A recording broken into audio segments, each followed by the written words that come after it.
Derin alaz ben. Ben bir tane değil ki yabani. Buyur bıraktım. Yoksa bunun gidiş nana. Evet baldızlar bir durun. Bir sus. Tabii efendim. Sen susma Abdullah sen konuş. Söyle. Bilmiyorum ya. Yani Keramet Oteli'nde değil otelin sahibinde. Ha benim. Komple. Hava da soğukmuş ya. Vallahi. Oh mis.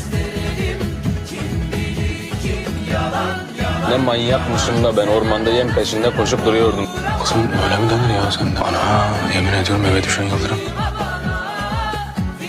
Kıvranıyorum, kıvranın. Biraz daha kıvranın. Dar edeceğim bu evi size. Ulan asker ocağında ben böyle darlanmadım ha. Çocukların yanında anlatmayayım istersen.